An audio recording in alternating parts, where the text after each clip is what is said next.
পাচার রুখতে গরু বোঝাই গাড়িতে নজরদারি চালানোর কথা পুলিশের, কিন্তু এখানে পুলিশ নয় বিজেপি কর্মীদের দেখা গেল গরু বোঝাই গাড়ি থামিয়ে চেক করতে।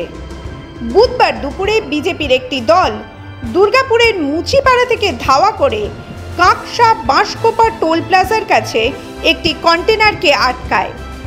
গাড়ির চালককে দেয় গণধোলাই।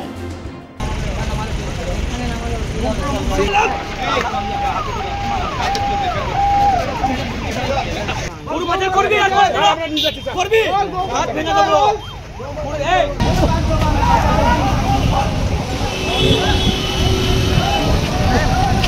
পাচার করতে দিচ্ছি না, দেব না, গরু পাচার করতে দিচ্ছি না, দেব না।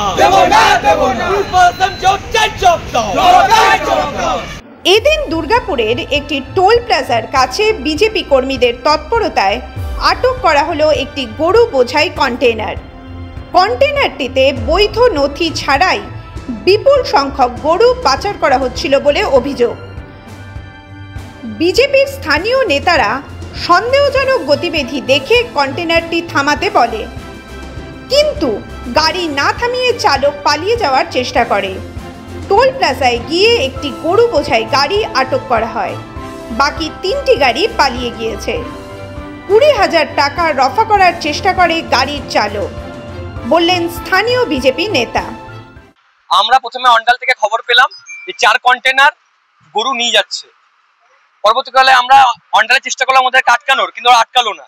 এই টোল ট্যাক্সি এসে আমরা ওদেরকে আটকাই এবং যখন জিজ্ঞেস করি যে এখানে কি আছে, বলে এখানে বালি যাচ্ছে। তো বলি আমাদের খুলে দেখাতে কন্টেনারটা, কিন্তু ওরা দেখাতে পারে না। পরবর্তীকালে ওরা বলে দাদা 20,000 টাকা নেন, গাড়িটা ছেড়ে দেন। কিন্তু আমরা তো পয়সায় বিক্রি নয়, তৃণমূল সরকারের মতন। আমরা গাড়িটাকে আটকেছি এবং দেখি এই গাড়িটার মধ্যে গরু আছে, বাকি 3টা কন্টেনার বেরিয়ে যায়। এবং পরবর্তীকালে আমরা জিজ্ঞেস করি তোমাদের নাম কি, এরা বলছে ফারুক, কেউ বলছে শাহরুখ। এই শাহরুখ ফারুকের যে বংশধররা এরা পুরো পশ্চিমবঙ্গে জুড়ে গরু পাচার করছে। তাই আমরা বলে দিয়েছি, আমরা সোচ্চার হয়েছি, কোনোভাবে একটা গরু পাচার হতে দেবো না।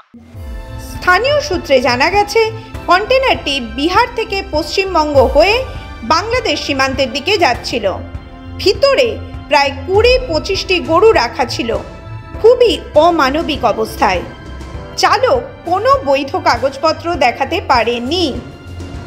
প্রশাসন যদি আরও তৎপর হতো তাহলে এতদিনে এই পাচার বন্ধ হতো। অপরদিকে পশুপ্রেমী সংস্থাগুলিও প্রশাসনের কাছে দ্রুত ব্যবস্থা গ্রহণের দাবি জানিয়েছে। পুলিশ অভিযুক্তদের বিরুদ্ধে ব্যবস্থা না নিলে পাল্টা পুলিশের বিরুদ্ধে ব্যবস্থা নেওয়ার কথা বললেন স্থানীয় বিজেপি নেতা।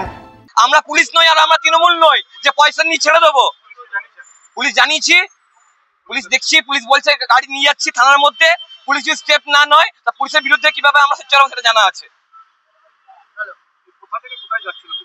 আমরা কোনো খবর জানি না, আমাদের গোপন সূত্রে খবর ছিল যে কন্টেনারের মধ্যে অন্ডাল মোড় থেকে ক্রস হচ্ছে গাড়িটা, সেখান থেকে আমরা গাড়িটাকে আটকাই। অবশ্যই এখন পুলিশ আমাদেরকে হেল্প করছে, কিন্তু পরবর্তীকালে যে পুলিশ যে টাকা নিয়ে ছেড়ে দেবে না এর কোনো গ্যারেন্টি নাই। তা আমি নিজে দায়িত্ব নিয়ে এই ড্রাইভার আর এই শাহরুখ ফারুকদের নামে কেস করব এবং পরবর্তীকালে এদের যেন যথাযথ শাস্তি পায় তার ব্যবস্থা করব। দুর্গাপুর থানার পুলিশ এসে কন্টেনারটি বাজেয়াপ্ত করে, গাড়ির চালক ও সহকারীকে গ্রেফতার করে। পাচার চক্রের পেছনে কারা আছে তা জানার জন্য তদন্ত শুরু হয়েছে। এই ঘটনাটি আবারও প্রমাণ করল যে গরু পাচার চক্র কতটা সক্রিয় এবং সংগঠিত। প্রশাসনের উচিত কঠোর ব্যবস্থা নিয়ে এই ধরনের বেআইনি কার্যকলাপ রুখে দেওয়া। মাধ্যম ব্যুরো রিপোর্ট।